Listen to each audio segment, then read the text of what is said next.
1989च्या निवडणुकांना पार्श्वभूमी होती ती राजीव गांधी यांच्या 5 वर्षाच्या कारभाराची. अर्थात त्यात पंजाबचा चिघळलेला प्रश्न सोडवण्याकरता त्यांनी लोंगोवाल यांच्याशी करार केला आणि आपल्या सीमावर्ती भागामध्ये म्हणजेच आसाममध्ये जी अशांतता होती ती संपुष्टात आणण्याकरता त्यांनी प्रफुल्ल कुमार मोहंतो यांच्याबरोबर आसामचा करार केला होता. याच काळात भारताच्या सॉफ्टवेअर इंडस्ट्रीची मुहूर्तमेंढ रोवली गेली आणि आज ही सॉफ्टवेअर इंडस्ट्री आपल्या एक्सपोर्टचा कणा बनली आहे. कम्प्युटर आणल्याचं श्रेय निसंशय राजीव गांधींना द्यायला हवं. अर्थात 90च्या दशकात त्या कम्प्युटरला इन्फॉर्मेशन टेक्नॉलॉजी असं व्यावसायिक स्वरूप दिलं ते अटल बिहारी वाजपेयी यांनी. पण हे सगळं नंतरचं. 89च्या निवडणुकीला आणखीन एक पार्श्वभूमी होती आणि ती म्हणजे राजीव गांधी यांच्या काही वादग्रस्त निर्णयांची. त्यातला एक निर्णय होता शहाबानोचा. शहाबानो प्रकरणात सुप्रीम कोर्टानं दिलेला निकाल राजीव गांधी यांनी आपल्या संसदेतल्या लोकसभा आणि राज्यसभा यातल्या पाशवी बहुमताच्या जोरावर वाकवलं आणि एक प्रकारे चुकीचा पायंडा या देशात पडला. याच काळात बोफोर्स या युद्धतोफांच्या खरेदीतला भ्रष्टाचार समोर आला आणि त्याला कारणीभूत असणारे अनेक नेते होते. त्यातलं एक नाव होतं विश्वनाथ प्रताप सिंग. पुढे विश्वनाथ प्रताप सिंग यांना दुसरं खातं देण्यात आलं आणि त्याचा राग म्हणून त्यांनी काँग्रेसचा राजीनामा दिला. पुढे त्यांची हकालपट्टी पण करण्यात आली आणि मग त्यांनी जनमोर्चाची स्थापना केली आणि पुढे तो जनता दलात विलीन केला. ह्याच विश्वनाथ प्रताप सिंग यांनी पुढे देशभर प्रचार करून राजीव गांधी यांच्या विरोधात भ्रष्टाचाराचं बोफोर्सचं एक रान उभं केलं. याच काळात भारतीय टेलिव्हिजन घराघरात पोचला होता आणि सर्वात पॉप्युलर सिरियल म्हणजे रामायण.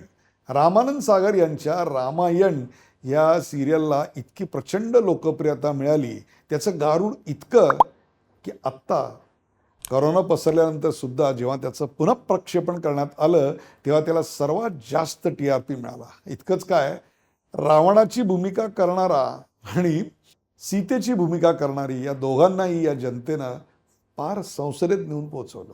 89 सालच्या निवडणुकांचे निकाल लागले आणि विश्वनाथ प्रताप सिंग यांच्या नेतृत्वाखालच्या जनता दलाला 143, कम्युनिस्ट पक्षांना 43, भारतीय जनता पक्षाला 85 आणि काँग्रेसला 197 जागा मिळाल्या.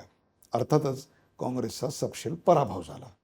अर्थात काँग्रेसचा पराभव झाला तरी कोणा एका पक्षाला बहुमत मिळालेलं नव्हतं. इथंच तर खरी मेख आहे.